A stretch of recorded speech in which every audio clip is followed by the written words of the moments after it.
All right, so we are halfway through the first semester, and I still have some students that are expressing to me that they're having trouble navigating through Canvas. I don't want this navigation through Canvas and through the e-dynamic learning model to be what's holding you back from being successful in this class. So I created this refresher video to help walk you through that. Excuse me.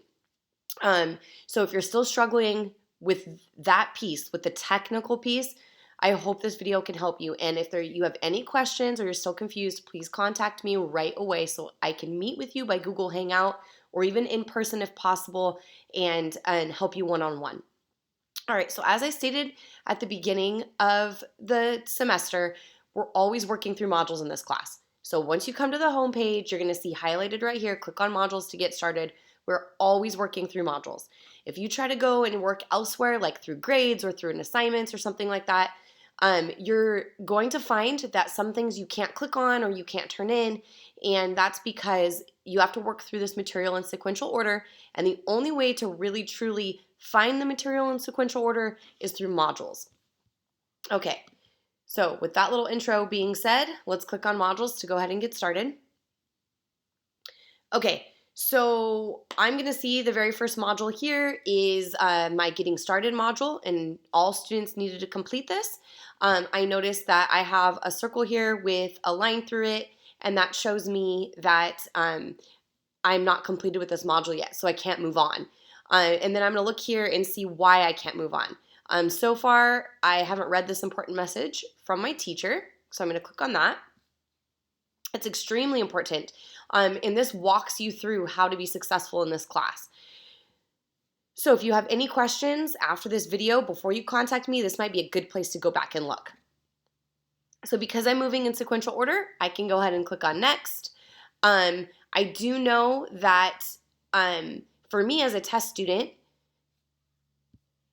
I've already submitted some of these assignments, so I can kind of work through them really quickly. But if you haven't, you must submit them. But as you've submitted them, you can just go down and click next right after you submit them. And then you can move on to the next thing.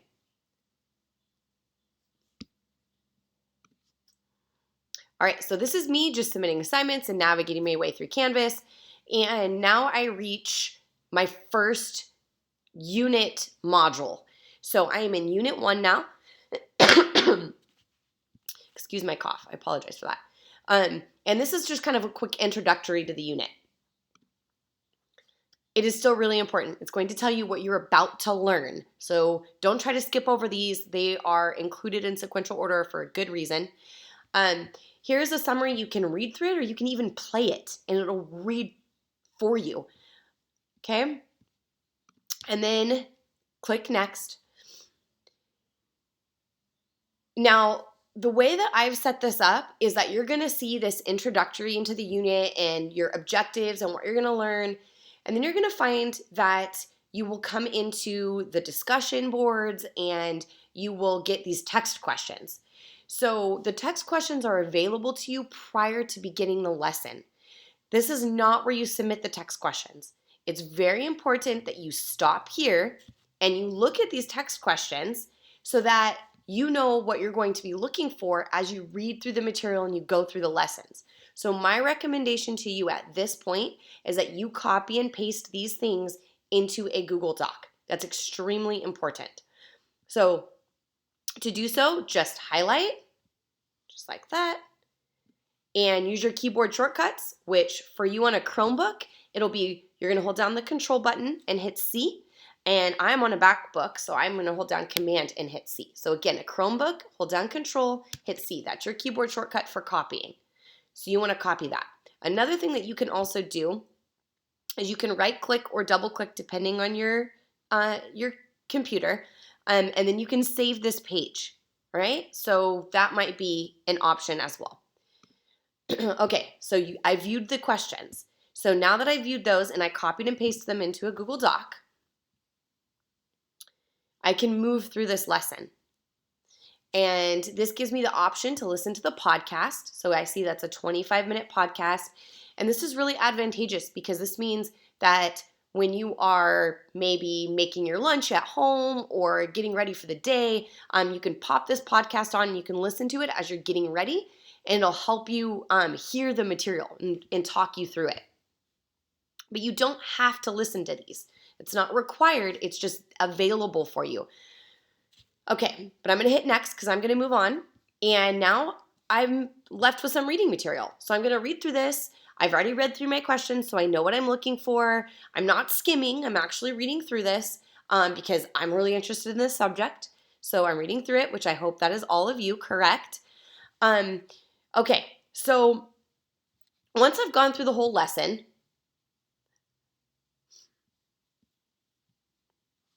and I answered those questions. So I've gone through all of this. I've gone through the podcast, lesson 1, 2, 3, 4, and 5. I've answered all of my text questions. Now I can click on that Unit 1 text questions, Dropbox. Anytime you see Dropbox, that's where you're submitting something. So from here, I'm going to click on Submit Assignment. And I can either go with a text entry, and I can paste my answers, so my questions and answers, right in that text entry. Now, this is really convenient, but it isn't always the best option for submitting just because I can't leave direct feedback. I have to download it, leave feedback on it, and upload it for you. So I prefer you to submit a Word doc or a Google Doc or a PDF. That is what I prefer that you submit. And so to submit your Google Doc, you can go to your drive right here, and you can select it from your drive. All right? Okay, so that is, and you always want to click Submit Assignment.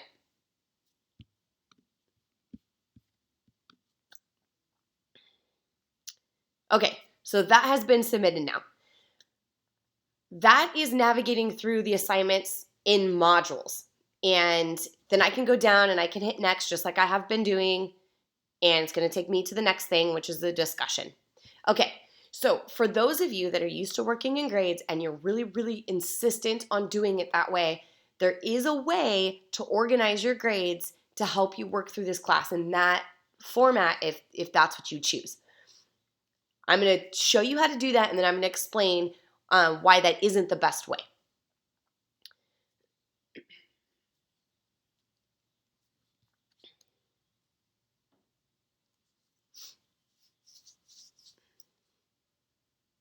All right, just bear with me. This takes just a minute to load.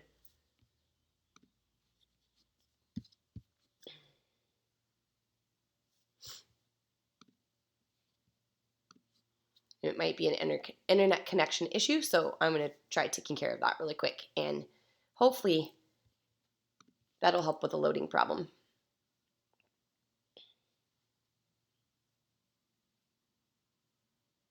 Here we go. Okay, so this is where I can see my grades, and right now I have it arranged by due date. So instead, I want to go and arrange by module, and then hit apply because that's like saving what I want. And now it's arranged it the way the module is set up. So then I'm going to see, so I have my Skills USA assignment. Sorry about the loading issue. Firefox is not my favorite, but that's okay. All right, so I have my Skills USA assignment, and then the next thing that was due was that Unit 1 text questions, which I just submitted that, and I see that there, that it hasn't been graded yet. And so I know next I need to do that discussion. Well, now I'm going to get down here, and I'm going to get to this Unit 1 lab drop box. So that's what I see is next that I have to do. There's nothing here. So how do I know what I'm supposed to do for this assignment? And so that is one of the issues with moving through the grades in this format. So again, in order to know what I need to do for the Unit 1 lab, I have to go to the modules. And so to avoid all of that, those navigation problems, just work through modules, because then I see right here that this Unit 1 lab tells me what I'm supposed to do. There's an attached document here. It gives me the questions that I need to answer for this lab and the activities that I need to do for it. Okay, so just like the text questions, I would copy and paste this, and then I'm going to click on each of these activities. So for this one, for example, it sends me to a video, and so I'm going to go through this video and I'm going to answer the questions. I'm going to close out of here to take you back to here. Okay, and so then once I have completed the lab, then I can submit it. So I'm going to hit next, and here's my Dropbox. Now this is where I can submit it. And I see right here in the instruction of the assignment, it says this is where you submit your completed lab. And then it gives you the link for that lab so that you know what you need to do. So I'm going to go ahead and go to submit assignment, and then I can submit my assignment here. Okay, so that is just a review on just the navigating through the course. If you have any questions about what I covered in this video, please contact me as soon as possible because I do not want you to fall further behind due to a navigation issue.